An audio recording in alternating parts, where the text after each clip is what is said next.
Hola, muy buenas tardes. Hoy día vamos a conversar con Javier Milei, que ha venido a Chile para hablarnos de las ideas que sustentan una vida libre. El Centro de Estudios Libertarios lo ha traído como uno de los máximos exponentes de las ideas de la libertad en la economía. Javier Milei es economista, autor de diversos libros, entre ellos El retorno al sendero de la decadencia argentina, Desenmascarando la mentira keynesiana, Maquinita infleta de valuta, etc. Es economista jefe de la Fundación Acordar, miembro del B20, que es una cumbre que reúne a importantes líderes empresariales y también gubernamentales para dialogar sobre los temas más relevantes del G20 en el contexto global. También es miembro del Grupo de Política Económica del Comité Nacional de la Cámara de Comercio Internacional, es asesor del G20 en el diseño de políticas económicas y miembro del World Economic Forum. Ha venido a darnos una conferencia aquí a la Universidad Diego Portales y le damos la bienvenida en esta entrevista que tiene por fin que dar como registro de su pensamiento sobre las ideas de la libertad para que todos sus seguidores, que a estas alturas no son pocos, puedan acceder a un pensamiento que es distinto, que quiebra con los marcos hasta ahora bastante tradicionales de las universidades, ¿no? Así es que una perspectiva enriquecedora y fundada sobre todo en conocimiento empírico muy valioso. Bienvenido, Javier. ¿Qué tal? ¿Cómo estás? Bien, gracias. La primera pregunta, que a estas alturas parece obvia, pero no por eso no es importante responderla. ¿Qué piensas tú de la gestión que es necesario hacer hoy día en Latinoamérica frente a la lucha por las ideas de la libertad, como lo está haciendo el Centro de Estudios Libertarios en Chile? Bueno, me parece una excelente iniciativa lo que está haciendo el Centro de Estudios Libertarios, porque lo más importante es que la sociedad esté convencida de las ideas. Me parece que el primer estadio para lograr que las ideas de la libertad prendan es que justamente se haga el debate en un plano cultural. Es decir, porque si por alguna cuestión coyuntural de la economía vos podrías llegar a encontrarte con un gobierno que decide avanzar hacia las ideas de la libertad, aun cuando los resultados sean positivos, si vos no lográs que las personas comprendan la lógica, digamos, por qué ir por las ideas de la libertad y no por otro camino, esos resultados después se desvanecen. Es decir, el mejor ejemplo es Argentina.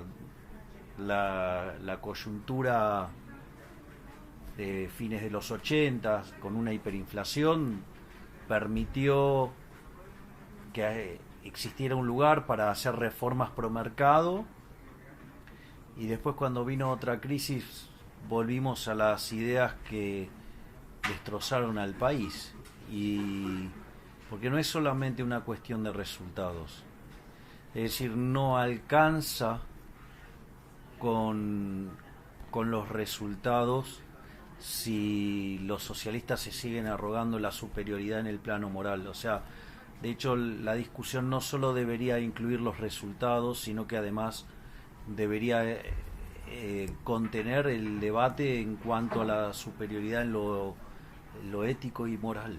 ¿Y cuál es la superioridad que tú observas en el libertarianismo frente al socialismo, cuando en realidad el socialismo se plantea como un acervo, una doctrina siempre preocupado por el prójimo, el colectivo, que sostiene a las personas más desvalidas y que por lo tanto va a usar el aparato estatal para ayudar a estas personas, y desde ahí suele los individuos que adhieren a esta doctrina acusar a los libertarios y a los liberales de ser egoístas, de estar preocupados solo de lo económico?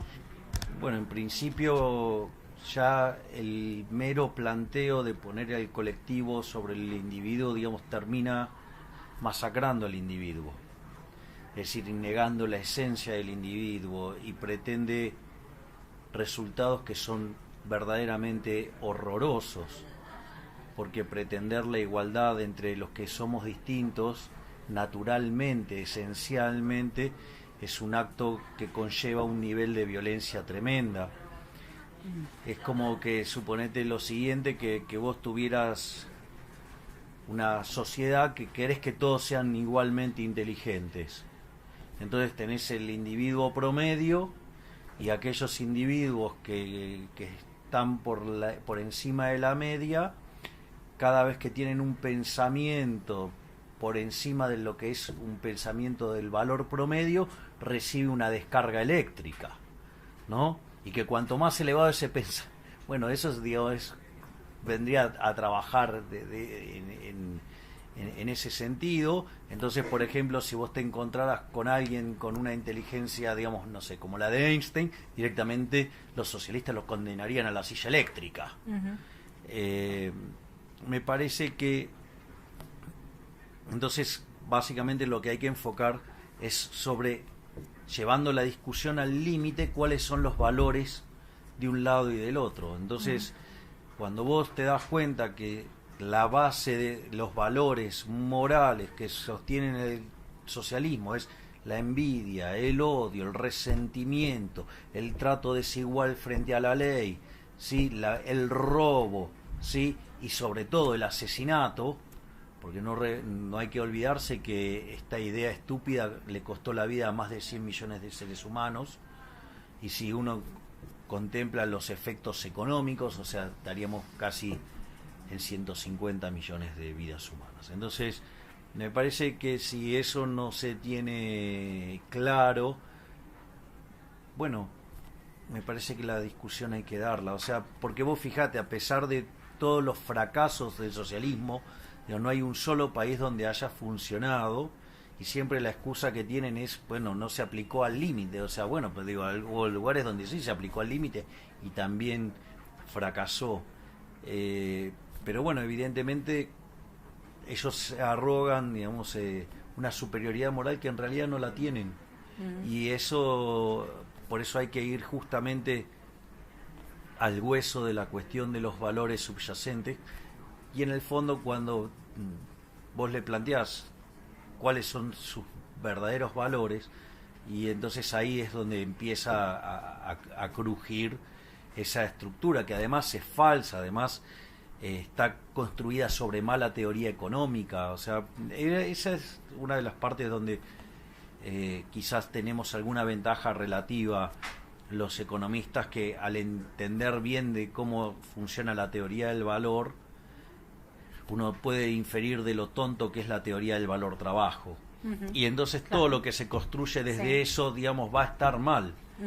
Entonces eso es una ventaja para aquellos, digamos, que estudiamos economía. El problema es que ese discurso suele de alguna manera ser recibido con mayor facilidad, incluso en contra de la evidencia empírica, que el conocimiento económico que se tiene sobre la evidencia empírica, que es el que se defiende desde las ideas de la libertad. Pero al final no hay ni un país que no sea capitalista, digamos, que pueda presentar bajos niveles de pobreza o de igualdad política. Bueno, pero es que yo creo que vos tenés distintos planos de la discusión. O sea, de hecho yo sostengo que cuando hablo del capitalismo es una historia de amor. Mi vínculo con las ideas de la libertad. O sea, primero como economista trabajo sobre la evidencia empírica, ¿no? Y eso es algo que logra deslumbrarte, que logra decir, bueno, a ver, la cosa va por acá. El problema es que cuando vos presentás los resultados, entonces ahí la izquierda ataca con la cuestión de la desigualdad. Entonces, y ahí hay que estar muy bien parado en términos de lo que es el aparato metodológico con el que trabajan los socialistas y el aparato metodológico con lo que trabaja un economista, digamos, post Menger, Ballray, Gibbons. Entonces, y vos ahí tenés que entrar en ver cuáles son la lógica de la desigualdad, o bajo qué contexto, digamos, se puede hablar de desigualdad, si el resultado es justo o no. Y entonces eso, digamos, implica también conocer sobre la teoría de la distribución. Entonces ahí empezás a comprender qué es justo y qué no lo es, al menos para un determinado conjunto de valores. O sea, a mí me parece que robar está mal. Ahora, si al socialista le parece que robar está bien, bueno, todavía tenemos un problema de valores, y me parece que entonces lo que hay que hacer es discutir los valores. Entonces, para mí, ¿cuáles son los valores? Los valores es el ahorro, el trabajar duro, esforzarse, servir al prójimo con bienes de mejor calidad a un mejor precio, o sea, y el respeto irrestricto del proyecto de vida del prójimo. Digo, para mí esos son, digamos, Estado de Derecho, igualdad, claro, política, digamos, en esos digamos, términos, ¿no? Con instituciones tales como la propiedad privada, los mercados libres, sí, digamos, la competencia, digamos, la cooperación social, sí, y la división de trabajo. O sea, ¿Todo eso se puede pensar fuera del marco del Estado?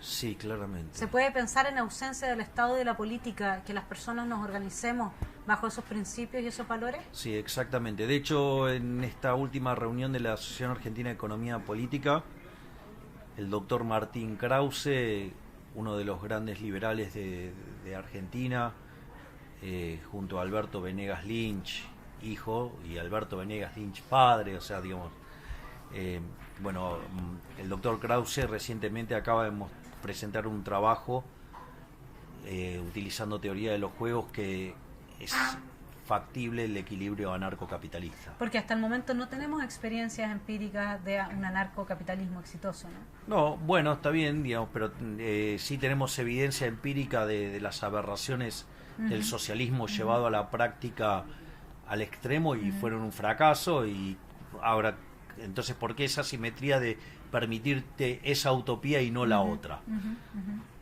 Al margen, digamos, después de lo que sería, si vos querés, supongamos que fuera utópico. Bueno, el punto es, discutamos esos valores, esos equilibrios utópicos, y vamos a ver que la superioridad moral está por el lado, digamos, de los buenos valores están del lado del anarcocapitalismo. De hecho, desde mi punto de vista, el ideal de la sociedad es el anarcocapitalismo. Y creo que, dado el estadio en el cual se encuentran las distintas economías del mundo, hay un largo camino para hacer hasta llegar a ese ideal. Y después también es cierto que el progreso tecnológico va ayudando a que estas cosas puedan tomar lugar, ¿no? Es decir, por ejemplo, muchas veces cuando me toca interactuar con liberales que estaban muy metidos en los debates, por ejemplo en los 70s o en los 80, entonces te cuenta, bueno, en los 70 discutíamos si las calles podían ser privadas. Claro, entonces en ese momento, digamos, había toda una discusión.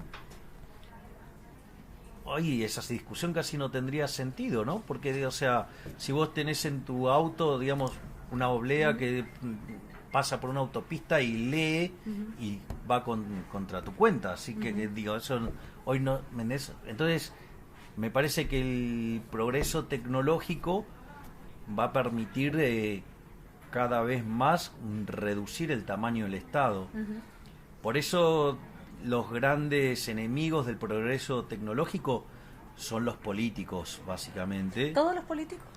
Sí, yo, digamos, o sea, no tengo valoración positiva sobre la política en general, digamos, como actividad.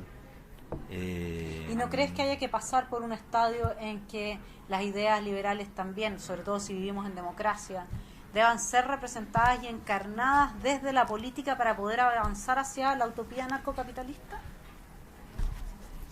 Sí, igual, digamos, no haría una idealización de la democracia, ¿no? O sea, digo, porque la democracia tiene problemas de consistencia, digo, el teorema de imposibilidad de Arrow, tiene vicios, el populismo, con lo cual tendría mis fuertes reparos, o sea, sobre cuál es el mecanismo por el cual ordenar la sociedad, en especial, digamos, siendo anarcocapitalista, ¿no? No, o sea, el orden es espontáneo, claro. Por eso, entonces, porque aparte, o sea, digo, el Estado es sinónimo de violencia, porque en el fondo se financia con impuestos, y los impuestos son un robo, entonces tienen un vicio de origen.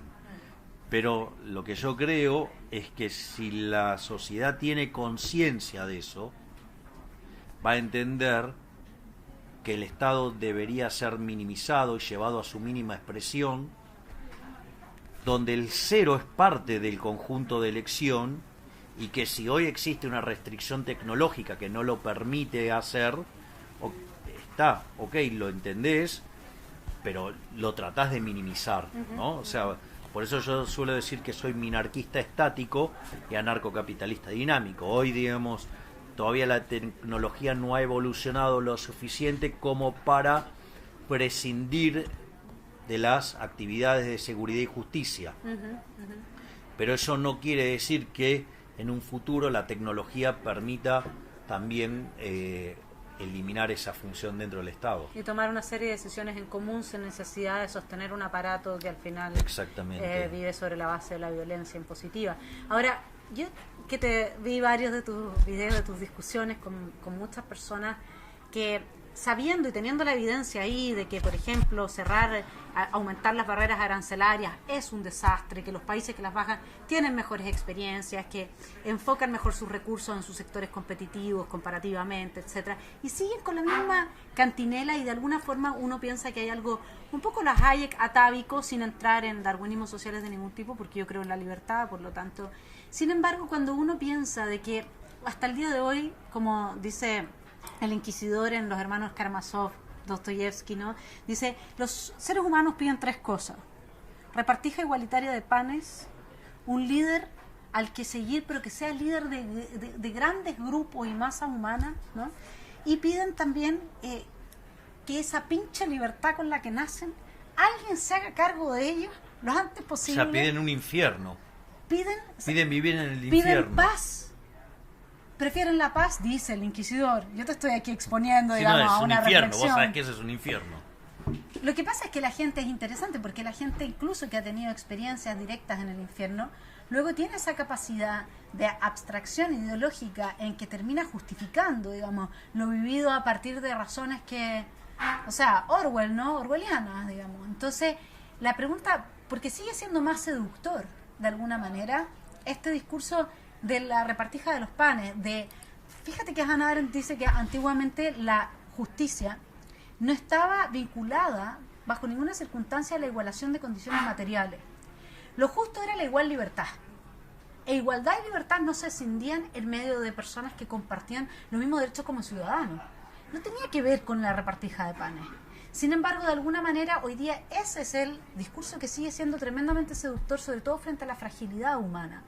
De alguna manera, pareciera... Increíble, ¿no? Porque, digamos, las condiciones de extrema pobreza en los últimos años, 200 años, pasaron del 95% con 1.000 millones de habitantes en el planeta, y hoy, siendo 7.250, la extrema pobreza es 5%.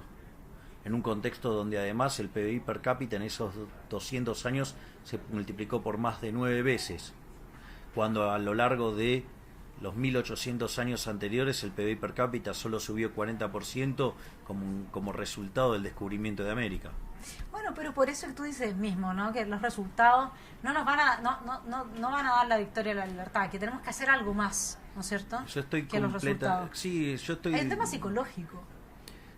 Yo creo que hay que ir a la discusión de los valores. Solamente se va a lograr quedar clara la situación cuando diga los valores estén sobre la mesa.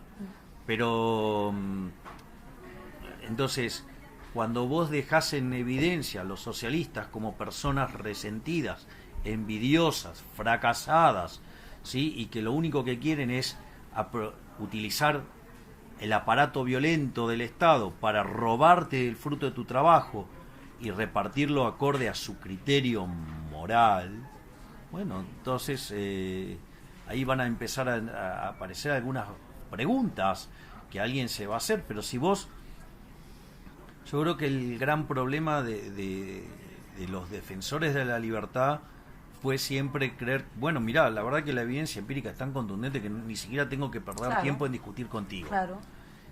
Y me parece que eso les permitió a los socialistas arrogarse una bandera que no tienen. Por eso yo creo que la discusión tiene que ser dada sobre los valores de los sistemas. Es que el malo del egoísmo y el bueno es la preocupación por el prójimo. Lo que el socialista suele encarnar es esta preocupación por un otro, que además presenta el siguiente elemento que lo he estado pensando, a ver qué piensas tú. Cuando el mercado genera mucho bien, lo hace desde esa mano invisible. No, tú no puedes decir, a mí me va bien porque vino tal señor o tal partido político. No, es el mercado el que dice, a nosotros nos gustan las ideas de Javier y lo vamos a ver y lo vamos a invitar, etcétera. En cambio, cuando el Estado, por mucho que la embarre en muchas cosas y despilfarra, etcétera, hace un bien, como darle la educación al niño que si no, teóricamente, no lo verá teóricamente, porque uno no se imagina qué es lo que pasaría en ausencia de Estado. Pero eso es lo que tú tienes. ¿Ves entonces la impronta? ¿Ves? Puedes responsabilizar a alguien del bien que ha sido objeto, aunque eso sea con los impuestos tuyos, de todos, etcétera. No hay ahí como, por eso, una dificultad de ganar esa batalla de los valores, etcétera. Bueno, el problema quizás es esta coordinación del orden disperso que genera el sistema de mercado. O sea, y que lo que hay que entender es que el mercado somos nosotros. O sea, en general, se habla del mercado como si fuera un ser mítico. No, somos nosotros. El mercado somos nosotros. Por eso muchas veces hay gente que ataca al mercado. ¿Cómo atacas el mercado? Si vos estás ahí adentro. Ese es el primer punto. El segundo punto es, claramente, comprender la lógica del orden espontáneo y del rol del sistema de precios. Es un elemento virtuoso que requiere algún entrenamiento para comprenderlo, pero bueno, habrá que aquellos que tienen más entrenamiento deberían tratar de explicarlo de una mejor manera. Y por otro lado, la pregunta es, ok, digamos, si vos socialista sí sos,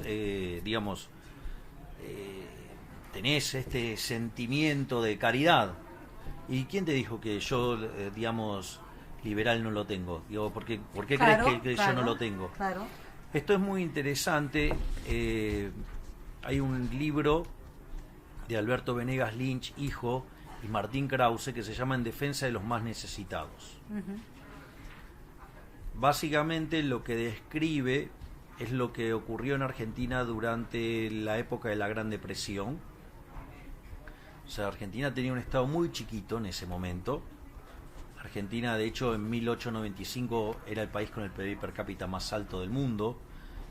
Y durante gran parte del siglo XX, al inicio, estuvo en el quinto en el ranking, oscilaba en torno al quinto lugar, a veces un poco arriba, un poco abajo, pero pese a que el principal socio comercial de Argentina, Inglaterra, había estado involucrado en la Primera Guerra Mundial. Con lo cual, o sea, que Argentina era un país rico y con un estado muy chiquito. Sin banco central, de hecho. Tu paraíso. Mi paraíso es el anarcocapitalismo, pero o sea, no solo pero que no haya, pero es un ¿no? avance importante.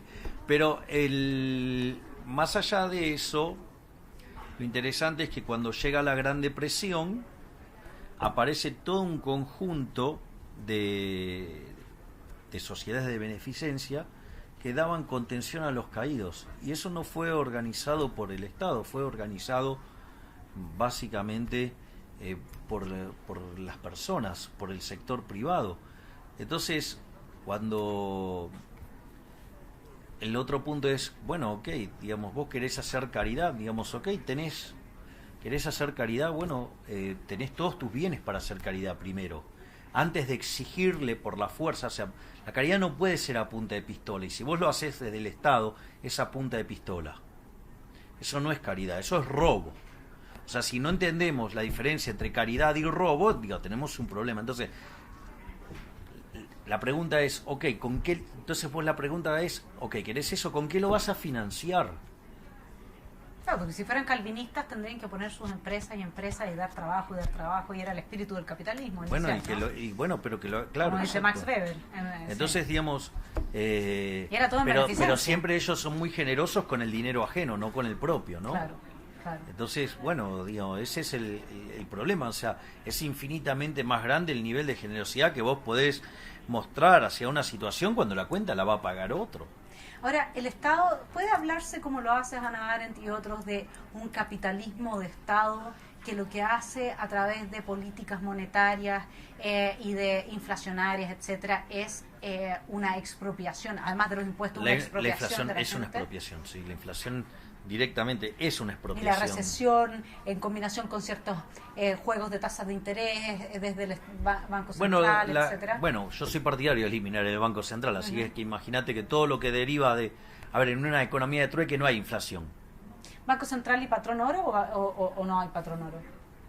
En realidad la moneda va a ser la que elija el público. De hecho, la moneda es un invento privado.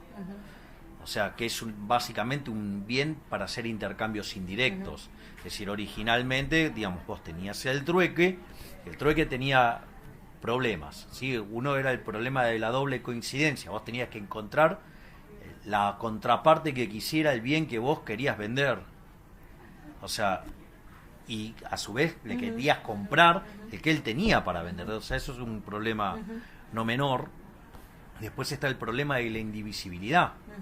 Porque puede ser que yo venda charlas de economía y vos querés comprar charlas de economía, pero vos tenés para pagar pan. Claro. Bueno, digo, o sea, y yo no te voy a dar una charla de economía por un kilo de pan, y tampoco, digamos, o sea, ni por 50, porque no, digamos, no lo quiero. Y a vos, o sea, el equivalente de en kilo de pan, digamos, de la charla tampoco te sirve. Claro. Entonces, una de las cosas que descubren los seres humanos es que había bienes que servían más para intercambiar otros bienes. Entonces, metales, claro, entonces van a bienes que servían para hacer esos intercambios. Así es como se empieza a usar el azúcar, la sal, el tabaco, el lino, que se usan como monedas. Son bienes de intercambio indirecto. En todo ese proceso se dan cuenta que la portabilidad es importante, que no se degrade el bien es importante. Entonces aparecen las monedas de metal, aparece el oro y la plata. Y la plata se usaba para las transacciones chicas y el oro se usaba para las transacciones grandes. O sea, básicamente así es como se va constituyendo la aparición de las monedas metálicas. Ahora, si te dieran una varita mágica y te permitieran elegir, ¿qué harías con... pudieras hacer una sola magia?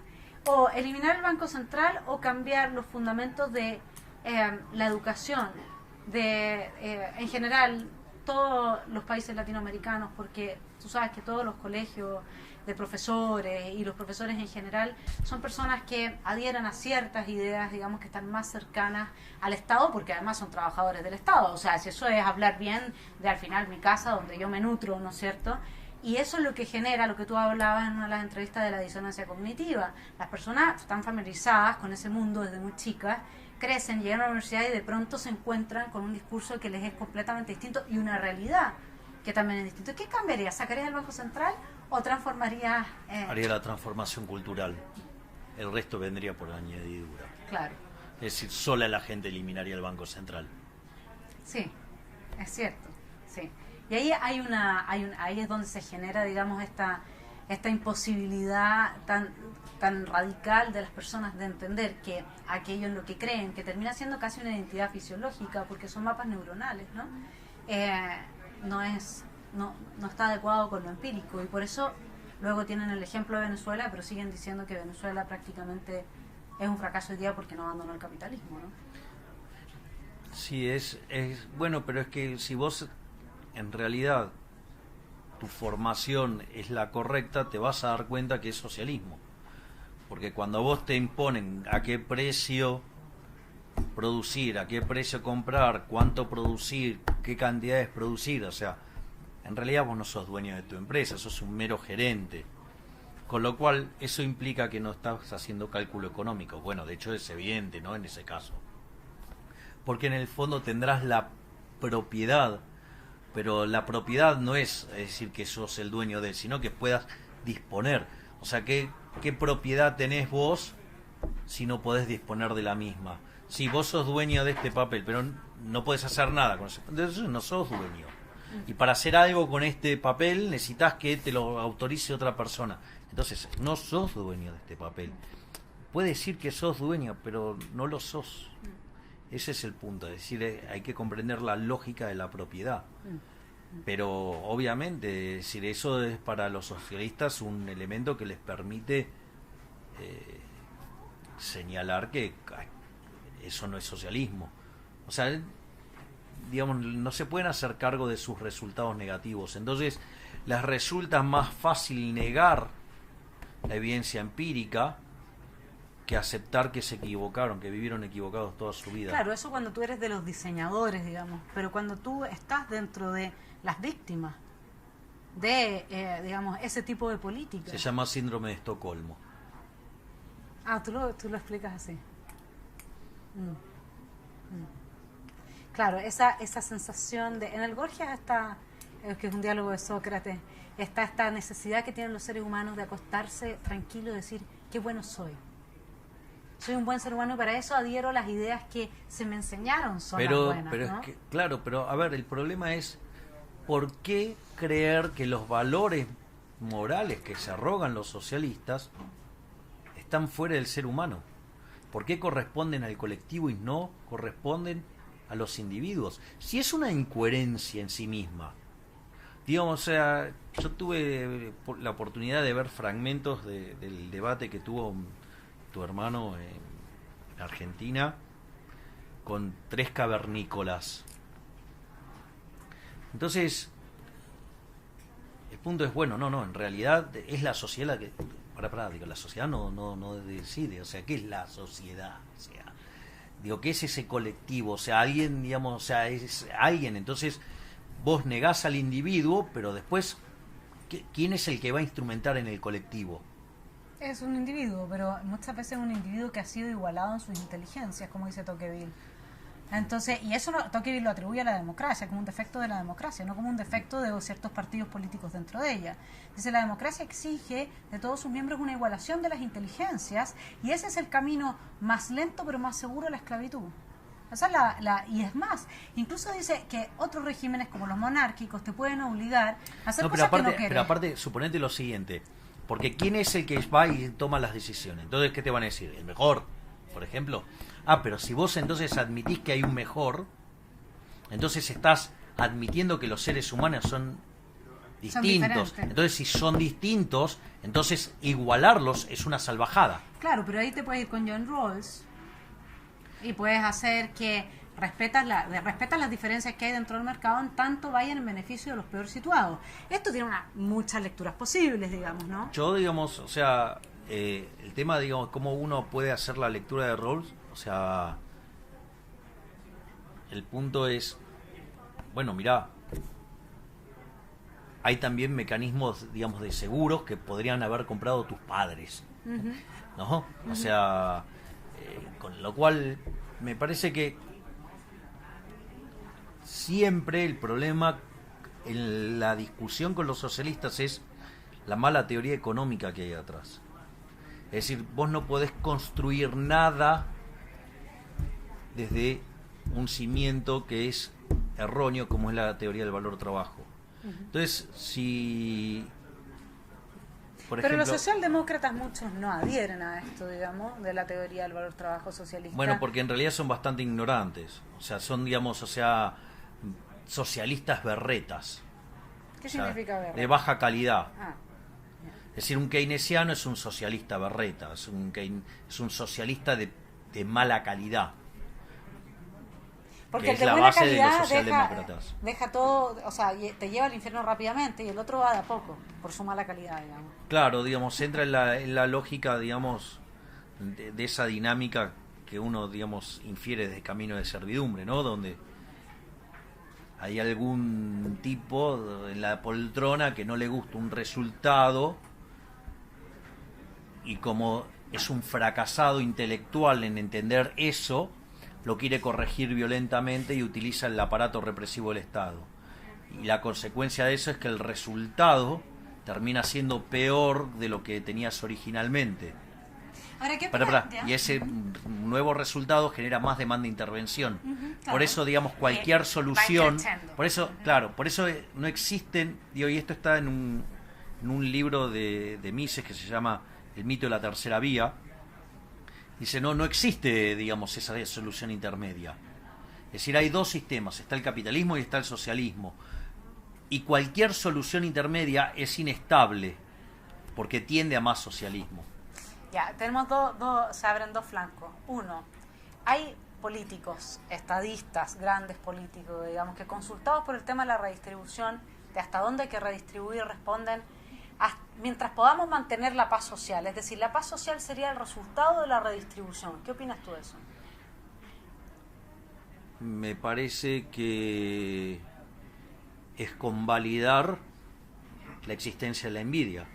Esto que significa que entonces si yo soy un inadaptado, que no puedo soportar el bienestar de ustedes y como consecuencia de ello, o sea, me voy a poner loquito y hasta puedo llegar a matar a alguno de ustedes, entonces ustedes tienen que agarrar y entregarme sus bienes para calmarme. Digo, lo cual es un disparate. Ya, y el otro que ya se... O puesto de otra manera, me permiten que tenga el revólver para sacarle a todos ustedes todo lo que se me dé la gana, porque si no me voy a enojar y los voy a matar. O sea, digo, entonces, digo, ¿qué estás convalidando? Es decir, con lo cual le quitas, mira, salvo que seas anarcocapitalista o anarquista, digo, le reconoces por lo menos la seguridad y la justicia. O sea, vos lo que me estás diciendo es que ni siquiera te vas a hacer cargo, o sea, que eres Estado y no te haces cargo de la seguridad y la justicia. Exactamente, claro. O sea, digo, lo cual es una contradicción en sus términos. Sí. Pero entonces, ¿para qué te pago? Sí. ¿Para qué te pago, Estado? Entonces no te pago nada y me defiendo solo del loquito que me quiere robar, entonces. Y vas a ver cuando el resultado de ser loquito le sea adverso, vas a ver cómo va a dejar de ser loquito. O sea, ¿por qué? Porque la gente responde a los incentivos. Pero no todo. Hay algunos que son malos incentivos, ¿no? La gente responde a los incentivos. Si no está el Estado en el medio, los incentivos que genera el orden espontáneo son los correctos. Porque vos en el capitalismo no podés ser exitoso si no servís al prójimo con bienes de mejor calidad a un mejor precio. Entonces, yo te podría odiar, pero también existe algo que se llama la creación de las necesidades. O sea, no todas las necesidades, porque esa es una idea de capitalismo que yo la entiendo en un marco menos artificial, en el sentido del artificioso, que hemos creado un mercado que satisface si muchas vos vas a demandas. crear una necesidad. Puedes crear una necesidad, Okay. claro. Claro. Entonces yo no puedo decidir si quiero o no. O sea, claro. le quitas al individuo y eso pero es falso. Esas son las tesis. Yo tengo que... No, eso es falso. Bueno, pero eso es falso. Para que las refutes. Pero es falso, porque eso de vuelta, porque tiene que ver con la mala teoría económica. Es decir, tiene que ver con la teoría del valor trabajo. Creer que vos podés crear valor desde la oferta. Claro. Es decir, bueno, no es cierto. No es cierto. La actividad empresaria consiste en descubrir cuáles son las necesidades de la gente y satisfacerlas. No que yo le imponga al resto mi producto.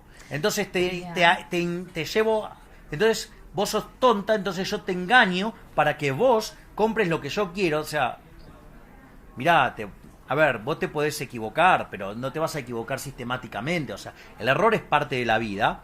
Eso, digamos, los austríacos lo tienen mucho mejor trabajado que los neoclásicos.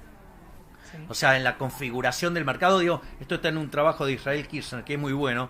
Digo, cuando vos mirás la economía del mercado, digamos, en el mundo neoclásico aparece la curva de oferta y demanda y ¡pum! Va instantáneo al punto de equilibrio.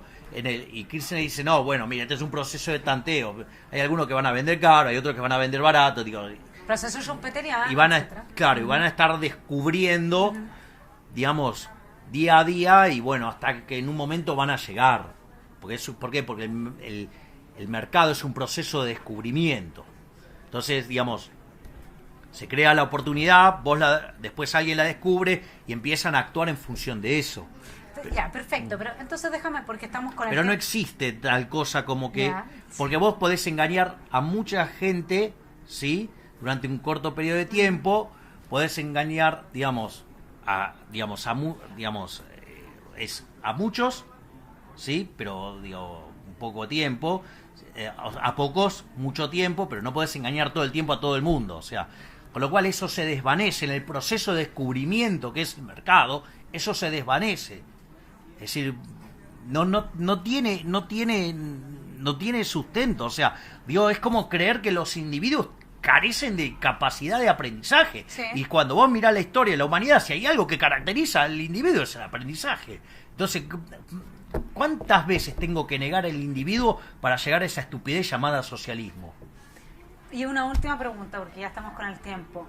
Del camino intermedio de la socialdemocracia y los estados benefactores, que vienen a ser como la aspiración, ya no del extremo del socialismo más duro y real, y tampoco en el libertarianismo, sino que es, digamos, lo que mucha gente dice, como un estado que te dé una red. Incluso Hayek, que en algún minuto el camino de servidumbre plantea un mínimo de red tendría que haber, o Smith dice, bueno, educación si es que no hay, el estado tendría que proveerlo.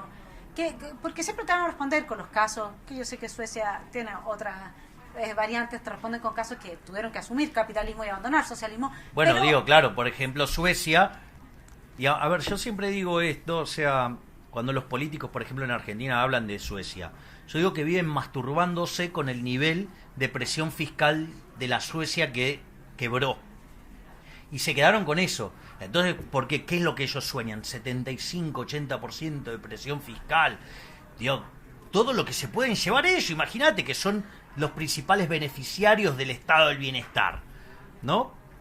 Que se debería llamar estado de malestar, pero bueno, ese es otro tema. Pero aún en esa situación, Suecia quebró y tuvo que hacer reformas pro mercado. Hoy Suecia está entre los países con mayor libertad económica.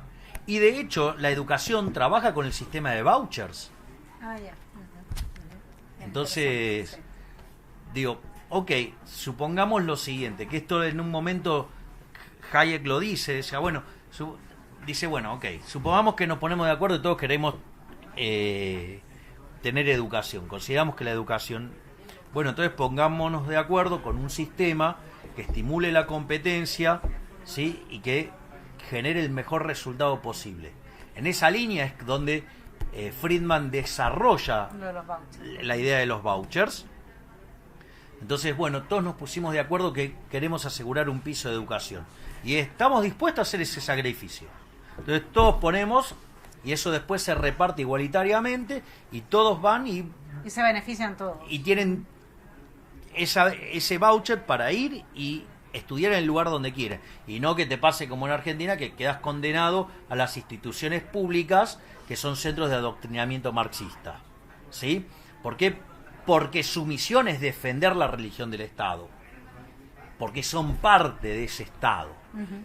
Ahora, y eso asegura la continuidad de ese Estado. Ahora, ojo también con eso, porque con los vouchers solos no alcanza. Porque si el Estado va a estar regulando los contenidos, bueno. Claro. Entonces no salimos del adoctrinamiento. Bueno, claro, vos fíjate, este ejercicio lo hizo tu hermano en Argentina. Fue a la Facultad de Filosofía y tomó toda la bibliografía de todos los planes, de todo el plan. Y no encontrabas un solo autor liberal. Evidentemente, de ahí solamente vas a estar fabricando marxistas. Vos vas a la Universidad de Buenos Aires, la Facultad de Ciencias Económicas, y tiene un solo curso liberal, que es Historia del Pensamiento Económico 2, que es optativa, en un horario de muy difícil acceso. Entonces, y después usan eso para mostrar que es plural. ¿Qué va a ser plural? Bueno, ahí es donde tenemos que seguir entonces con la batalla por difundir las ideas y perspectivas que estén realmente ancladas en experiencia empírica. Te doy las gracias, Javier, en nombre del Centro de Estudios Libertarios, por haber estado con nosotros. Es un placer.